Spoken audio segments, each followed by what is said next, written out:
our last live class, day before yesterday, we have concluded the chapter number 2, okay, in our subject democratic politics. So we have already covered the 2 chapters so far. So today we are going to start with a new chapter in our subject geography. Okay. Since it is a COVID period still, and there are many schools in different parts of India where the classes may not be there. So it is likely that the CBSE board is going to reduce the syllabus. Okay. So we are currently doing or taking only those chapters which were kept in the syllabus last year with the 30% reduction. Are you understanding what I am saying? Yes, sir. Yes, sir. Okay, है ना? So right now we are not starting the history chapters, okay? Because I will try to take the history chapter through YouTube live class, ठीक है? मैं history के जो chapters हैं वो YouTube class के जरिए लूंगा so that we can work out on the board also, ठीक है?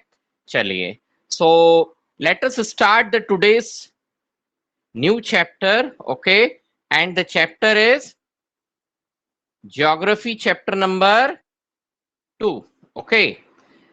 Geography, sorry, it is not chapter 2nd, it is chapter 1, okay? So the name of the chapter is resources and development. What is the name of the chapter? Resources and development. Okay, now this is the first chapter in our geography. ठीक है? So is the chapter visible? Yes, dear students, is the chapter visible? Yes. Yes, sir. Is visible. Yes, sir. Okay. Huh.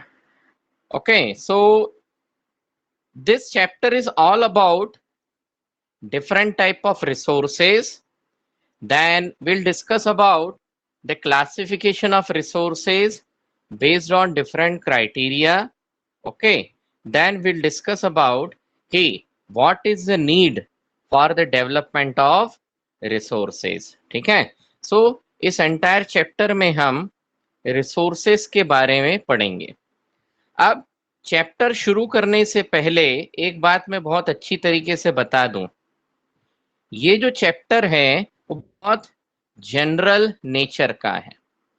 General nature का है कहने से मेरा sense ये है कि यदि आप लोग इस चैप्टर को 1 या 2 बार ओनली रीडिंग करेंगे, आई एम अगेन रिपीटिंग, यदि आप इस चैप्टर को ओनली वंस और ट्वाइस रीड आउट करोगे, ठीक है, then only you would be easily understand the chapter. ठीक है? सो चैप्टर में टेक्निकल डिफिकल्टी कुछ भी नहीं है. टेक्निकल डिफिकल्टी कुछ नहीं है. Just all of you have to read the chapter once or twice. 1 या 2 बार आप लोगों को चैप्टर पढ़ना है. मेरी कही गई बात आई समझ में? Yes, sir. Yes, sir. If okay, if on otherwise chapter is very easy, सीधी सीधी सीधी सीधी कहानी है, कोई भी मगजमारी उसमें नहीं है. ठीक है? So before proceeding to this chapter, just let me remember that yesterday I have posted the notes, question and answers for democratic politics chapter 2nd. I hope all of you got the notes. सभी को notes मिल गए? Yes, sir. Yes, sir. ठीक है. So try to complete all the notes, है ना? ठीक है? Yes, sir. Hello. Yes, sir. Yes, अच्छा, sir. दूसरा एक चीज और बोलना था कि there are many students who are writing the notes, question and answers from mobile phone. आप में से बहुत सारे स्टूडेंट्स मोबाइल फोन ओपन करके और क्या करते हैं, क्वेश्चन आंसर लिखते हैं। समझ में आ रहा है? Yes, sir. Yes, Yes, sir. अब मोबाइल में क्या होता है कि फॉन्ट छोटा दिखाई देता है, तो इसका एक तरीका ये है कि वो स्टूडेंट्स जिनके घर में लैपटॉप या कंप्यूटर सिस्टम है, वो क्या करें कि अपने मोबाइल में मेरे द्वारा भेजे गए नोट्स को ओपन करें और उस नोट्स को अपने जीमेल अकाउंट पर सेंड कर दें। समझ में आया? Yes, sir. Yes, sir. Yes, तो sir. जीमेल अकाउंट पर अपने मोबाइल से वो फाइल क्या कर दो, जीमेल अकाउंट पे सेंड कर दो। समझ में आ रहा? Yes, sir. Yes, sir. Yes, sir. हाँ, और अब वो जीमेल आप कहाँ ओपन करो? Drive. Laptop or computer. Computer पे, है ना, इधर ऑन लैपटॉप और ऑन डेस्कटॉप। ठीक है? Yes, sir. Are you getting? Yes, Yes, sir. sir. Yes, Yes, sir. हाँ, और वो जो नोट्स की फाइल है, उस नोट्स की फाइल को अपने सिस्टम पर सेव कर लो। जब सेव कर लोगे तो अब आपको नोट्स कंप्लीट करने में उतनी दिक्कत नहीं जाएगी, क्योंकि मोबाइल पे देखने में और लार्ज स्क्रीन पर देखने में डिफरेंस होगा। समझ में आ रहा है? Yes, sir. Yes, sir. Yes, sir. है ना? So we have to find the solution of the problems that we are facing. ठीक है? तो एक तरीका वो बहुत अच्छा है जिसके जरिए आप मोबाइल की छोटी स्क्रीन में देखने की समस्या से बच जाओगे। अच्छा, दूसरा, कितने स्टूडेंट्स हैं जिनके पास में लैपटॉप या डेस्कटॉप पीसी है? Sir, I Sir, I हाँ, ठीक है। तो if you are having your internet connection on your laptop also, तो एक टीचमेंट वेब करके गूगल पे टाइप करना। गूगल पे क्या टाइप करना? Yes, sir. I'm doing Teachment web. हाँ, गूगल पे टीचमेंट वेब ज्वाइन करोगे। वो टीचमेंट वेब जो है, जैसे उसका विंडो पेज ओपन होगा उसमें एक लॉगिन का बोलेगा, लॉगिन जैसे ही बोलेगा एक क्यूआर कोड आएगा। अब आपके मोबाइल में, है ना, जैसे ही आप टीचमेंट वेब ओपन करोगे तो पहले पेज पर एक लैपटॉप का ऊपर राइट हैंड कॉर्नर पर फोटो आता है। उसके जरिए आप टीचमेंट वेब को क्या कर लो, किस पर ओपन करो? कंप्यूटर पे। समझ में आ रहा है? Yes, sir. हाँ, सो इतना पूरा एक्सरसाइज इसलिए है सो दैट जो हम लोग मोबाइल पर प्रॉब्लम फेस करते हैं स्पेशली स्क्रीन साइज को लेकर के, so that problem would be solved. ठीक है? Is it clear? Yes, sir. चलिए, Sir. well, so let us start today's chapter, and the things are very simple. Okay, so available in our environment which we use is our need, provided it is technologically accessible, economically feasible, and culturally acceptable, can be termed as resource. Okay, so dear student, this we could consider as a definition of sources. ये हमारी क्या हो गई बेटा? Definition. Definition of sources. Okay, so this could be your first question. Okay, so what is the question? The question could be, define the term resources. Now, so what should be the definition, है ना? अब इसको जरा हम समझते हैं. So everything available in our environment which can be used to satisfy our need. तो पहले it should be available in our environment. वो जो थिंग है वो एनवायरमेंट में अवेलेबल होना चाहिए, पहली बात। दूसरा, it must have a quality, it must have a quality और characteristic to satisfy our need. हमारी नीड को क्या करना चाहिए? सेटिस्फाई करना चाहिए। समझ में आ गया? Yes, sir. Yes, sir. अब ये दो क्वालिटी होने के बाद और क्या होना चाहिए? इट इज टेक्नोलॉजिकली एक्सेसिबल, यानी ह्यूमन बीइंग के पास ऐसी टेक्नोलॉजी हो जिससे वो उस रिसोर्सेस तक पहुंच सके। देन इकोनॉमिकली फिजिबल, वो जो टेक्नोलॉजी है वो टेक्नोलॉजी इतनी सस्ती होनी चाहिए कि इकोनॉमिकली उससे हमेशा बेनिफिट मिले, नहीं तो क्या होगा? काफी महंगा पड़ेगा। And culturally acceptable, culturally acceptable means हमारा जो कल्चर है वो एक्सेप्ट करना चाहिए, ठीक है? Then only we can use और we can say these are resources. अच्छा, how many non vegetarian are here? I. Sir, Okay. I.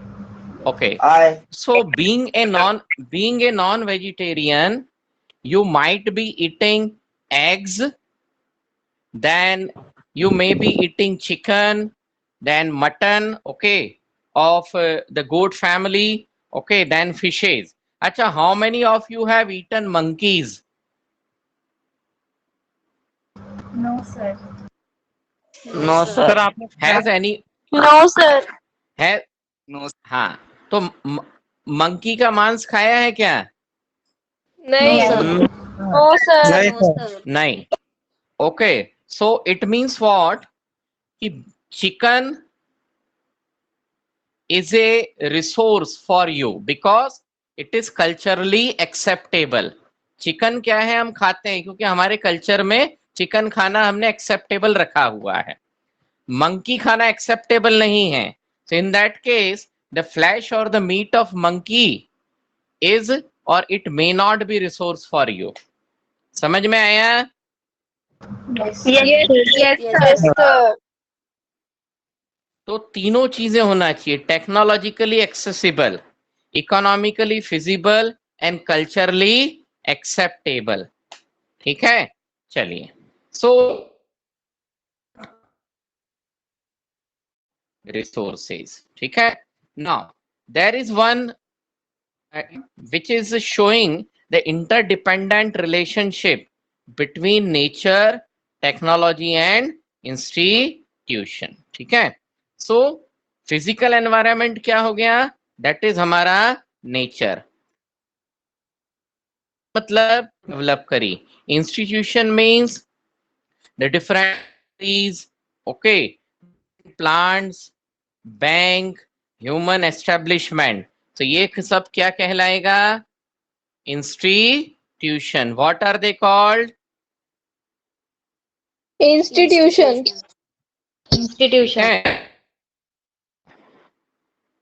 Just a minute.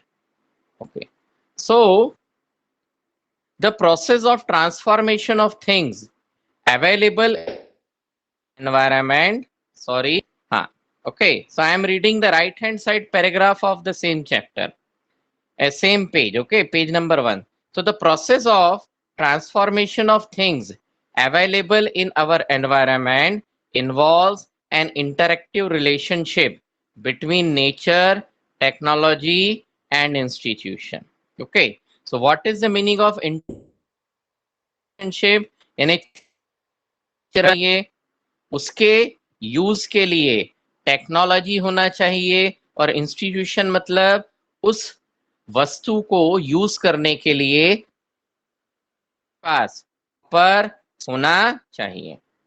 Human beings interact with nature through technology and create institutions to accelerate their economic development, ठीक है? अब human है interact with nature में जो चीज available है उसका use करेगा, किसके जरिए? टेक्नोलॉजी के जरिए। और उसको यूज करने के लिए इंस्टीट्यूशन मतलब इंफ्रास्ट्रक्चर सेटअप जमाएगा। अब इंफ्रास्ट्रक्चर सेटअप जैसे सीमेंट बनानी है, ठीक है, सो नेचर से ह्यूमन बीइंग ने क्या लिया, लाइमस्टोन, जिप्सम, कोल। क्या डेवलप करी, टेक्नोलॉजी कि इन नेचुरल रिसोर्सेस का यूज करके क्या बनाएंगे, सीमेंट बनाएंगे। ठीक, अब इंस्टीट्यूशन, तो यहाँ इंस्टीट्यूशन का मतलब सेटिंग अप प्लांट, क्या एस्टेब्लिश करना, प्लांट एस्टेब्लिश करना। ठीक है, फिर प्लांट को चलाने के लिए बहुत सारी जरूरतें हैं, फ्लैट बनाए एम्प्लॉय के रहने के लिए, एंटरटेनमेंट के लिए क्लब हाउस बनाया, हॉस्पिटल की जरूरत है ना, तो ये सारी चीजें क्या होंगी, इंस्टीट्यूशन कहलाएगी। ठीक, now with the help of all these, ठीक है, the human being economic development, इसके जरिए ह्यूमन बीइंग क्या करता है, अपना इकोनॉमिक डेवलपमेंट करता है। रिसोर्सेज आर एक्टिविटी, ना resources are a function of human activity, मतलब नेचर में अवेलेबल कोई भी ऑब्जेक्ट, नेचर में अवेलेबल कोई भी ऑब्जेक्ट रिसोर्सेज नहीं कहलाएगा। इट मींस वो ऑब्जेक्ट, वो थिंग रिसोर्सेस कब बनेगी, जब ह्यूमन बीइंग उसको क्या करे, यूज करना शुरू करें। ठीक है, so anything available in the nature can not become resource automatically, वो ऑटोमेटिकली रिसोर्स नहीं बनेगा। ठीक है, रिसोर्स बनने के लिए क्या होना जरूरी है, the human being has to function it, इंसान को उस चीज को क्या करना पड़ेगा, इन्वॉल्व होना पड़ेगा। ठीक है, so human being themselves are essential component of resource, human being खुद भी क्या है, एक रिसोर्स है। क्यों, क्योंकि without the knowledge and efforts of human being the object available in nature can not be converted into is. Got it? So they transform material available in our environment into resources and use them. Human being क्या करते हैं, human being transform material. ठीक है, तो nature में जो material है वो रिसोर्स कब बन, when human being use it. यहां तक आई बात समझ में, Sir. Yes, sir. Okay, Yes, sir. Yes, sir. हाँ, Yes, sir. हमारा डेफिनेशन ऑफ रिसोर्स, उसके बाद अभी तक हमने डिस्कस किया, just I need to explain, बाकी कोई बहुत ज्यादा इंपॉर्टेंट नहीं था। So the important portion that is coming is this, अब जो इंपॉर्टेंट पोर्शन है जो आ रहा है वो ये वाला है, and that is what, the classification of resource. ठीक है, so resources can be classified on the basis of resources, on the basis of brand ideas। ठीक है, रिसोर्सेस को ब्रांड के बेस पर क्या किया जा सकता है, क्लासीफाई किया जा सकता है।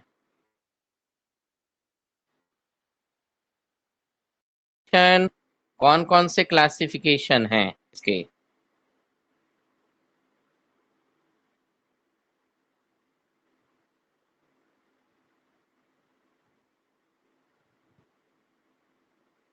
ठीक, so resources can be classified on the basis of different criteria।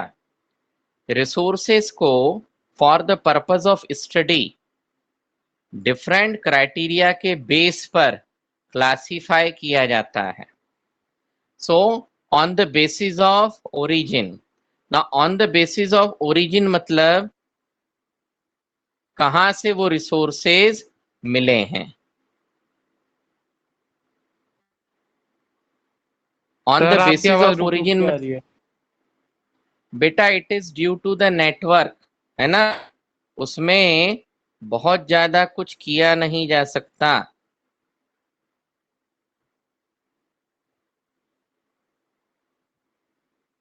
ठीक, चलिए। सो these resources can be classified in the following ways. resources को हम क्या कर सकते हैं, क्लासीफाई कर सकते हैं. Okay, in which ways? on the of, okay, so origin classified as biotic resources and abiotic. ठीक है. If you remember, this classification we might have studied in earlier classes also. ठीक है, ध्यान हो हमने किसी पिछली क्लास में भी इस टाइप का एक क्लासिफिकेशन डिस्कस किया था. ठीक है, चलिए. Yes, sir. Okay, so resources can be classified on the basis of origin, biotic and abiotic. Okay, then on the basis of exhaustibility, resources को किसके बेस पर? Exhaustibility. So on the basis of exhaustibility, resources can be classified as renewable resources and non-renewable resources. ठीक है, on the basis of ownership. So on the basis of ownership, resources can be classified as individual resources, community resources, national resources and international resources. Okay, then resources can also be classified on the basis of तो status of development के base पर resources can be classified as potential resources, developed stock and reserve. ठीक है, तो status of development के base पर resources का classification 4 category में, potential resources, developed resources, stock and reserve. इतनी बात आई समझ में? Yes, sir. Yes, sir. Yes, sir. Okay, ठीक है. Yes, sir. Now then there is one more way of classification is given. Now this classification which is given is in a form of table. Okay, so natural resources, renewable and non-renewable. Okay, then renewable resources are continuous or flow like wind and water, and biological resources means that we obtain from the living things. Again, the biological resources can be classified as natural vegetation, that is forest and wildlife. Then human resources are also there, structure and institution, quantity and quality. Then recyclable and non-recyclable, that is the non-renewable resources. Okay, so there are different ways for studying the resources based on different criteria. ठीक है, so अलग अलग criteria बना करके हम resources को क्या कर सकते हैं, क्लासीफाई करते हैं for the purpose of study. अब उसमें से हमारे एग्जामिनेशन पॉइंट ऑफ व्यू से कौन सा सेक्शन इंपॉर्टेंट है? So this section that we are going to start now, types of resource. ठीक है, सो हम एग्जामिनेशन पॉइंट ऑफ व्यू से जब प्रिपेयर करेंगे तो वो जो टेबुलर फॉर्म या डायग्राम था, okay, this is not that. हमारे पास जो इम्पोर्टेंट कौन सा है, ये वाला, on the basis of origin, then on the basis of exhaustibility, on the basis of ownership and on the basis of status of development. इतनी बात आई समझ में? Yes, sir. Yes, sir. Yes, sir. Okay, so हम सिर्फ और सिर्फ इतनी चीजों को क्या करेंगे, प्रॉपरली डिस्कस करेंगे. ठीक है, नाउ यदि एग्जामिनेशन पॉइंट ऑफ व्यू से बात करें, सो दिस पर्टिकुलर सेक्शन जो अभी मैंने हाईलाइट करके रखा है, it could be asked in different ways. ऐसे 1 मार्क का क्वेश्चन होगा तो कैसा होगा? Give the classification of resources basis of origin.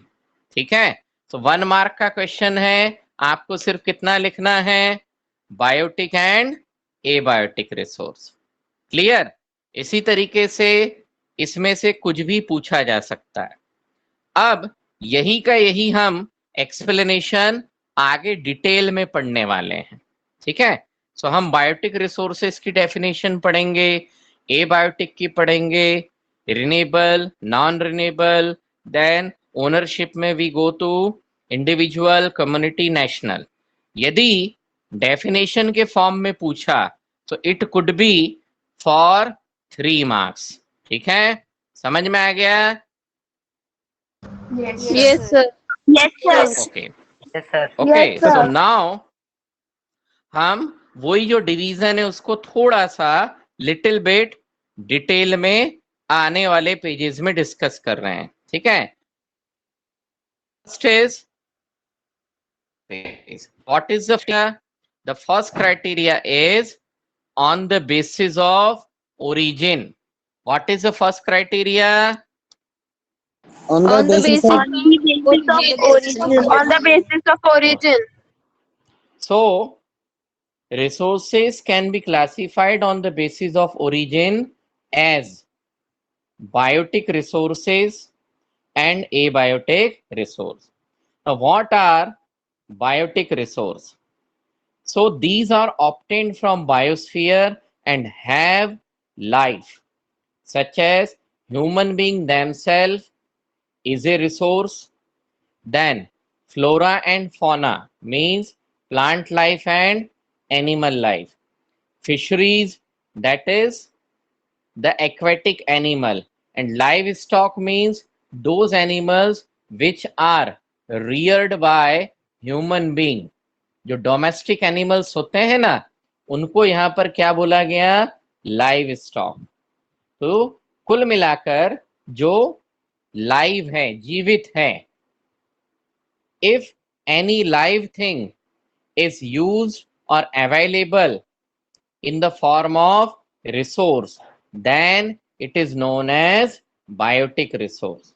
Okay, now next thing is abiotic resource. So all those things which are composed of non-living things are called as abiotic resource. So वो सारी चीजें, वो सारी वस्तुएं जो किससे बनती हैं? नॉन लिविंग थिंग्स से बनती हैं। तो वो सारी वस्तुएं जो नॉन लिविंग थिंग्स से बनेंगी, they are called as abiotic resource. उन्हें क्या कहेंगे हम?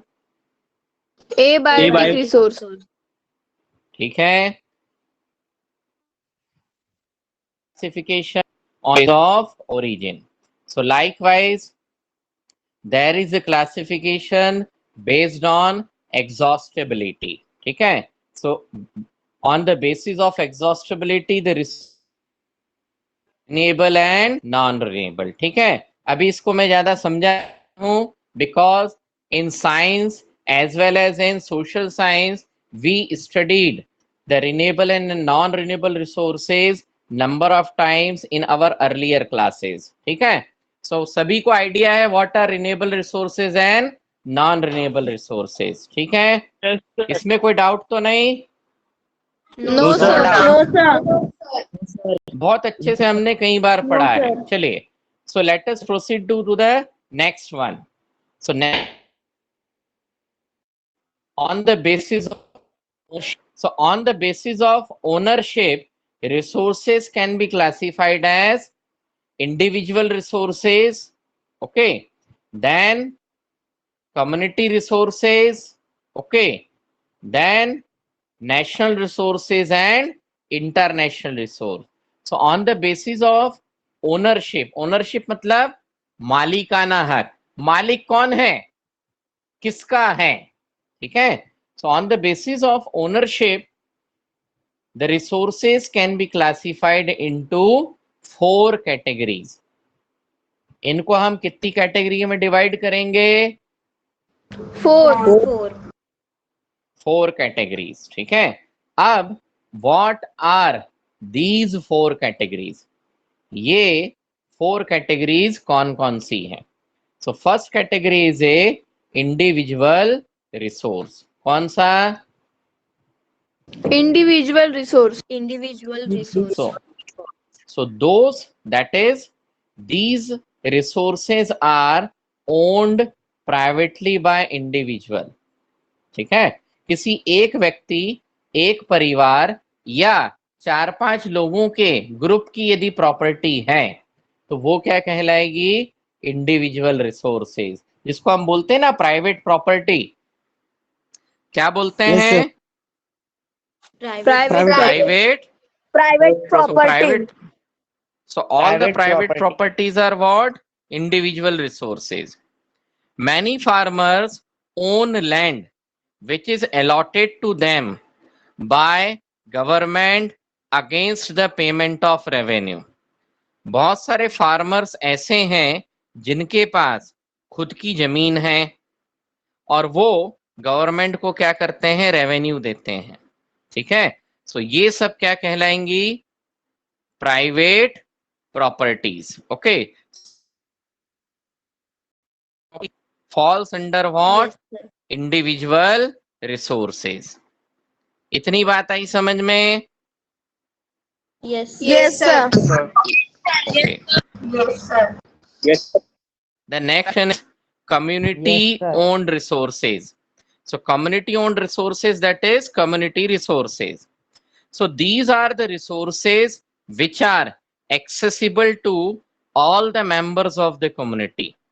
तो community owned resources ऐसे resources हैं which are accessible to all the members of the community. यानी इस प्रकार के resources जिसको यूज करने का अधिकार सभी लोगों को होगा, वो क्या कहलाएंगे?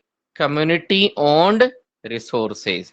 For example the village common properties, जैसे कोई सरकारी जमीन है, ग्रेजिंग ग्राउंड हो गया, बरियल ग्राउंड मतलब जहां पर लाशों को दफनाते हैं या जलाते हैं, ठीक है। के बाद विलेज पॉन्ड है ना, सार्वजनिक संपत्ति है। Then public park, picnic spot, playground in urban areas, all these are de facto। de facto का मतलब ऑटोमेटिकली। de facto is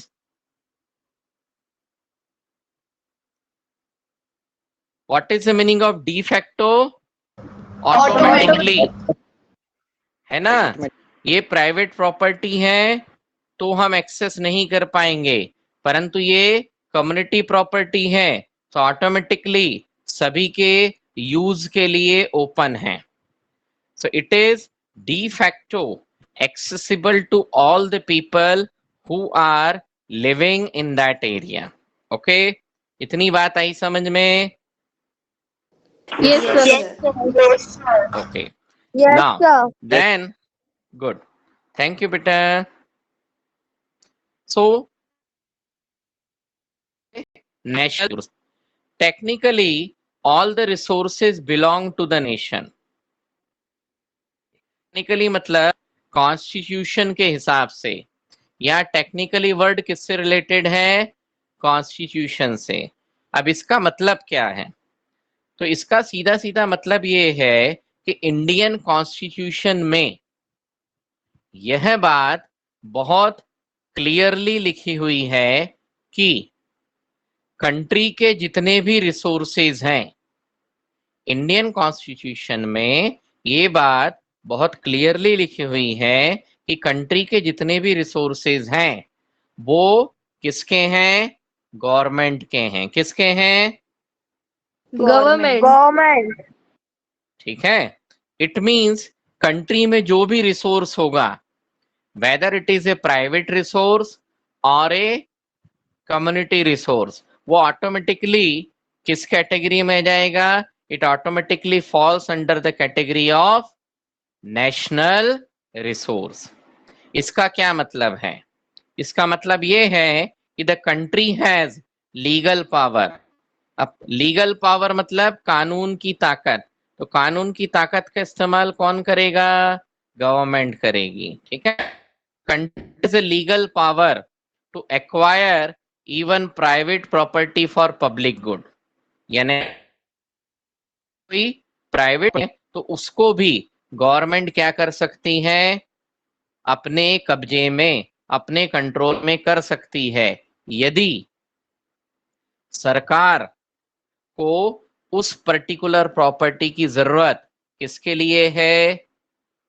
जनता की भलाई के लिए है। जैसे अभी पिछले 2 सालों से, 1.5 से 2 साल से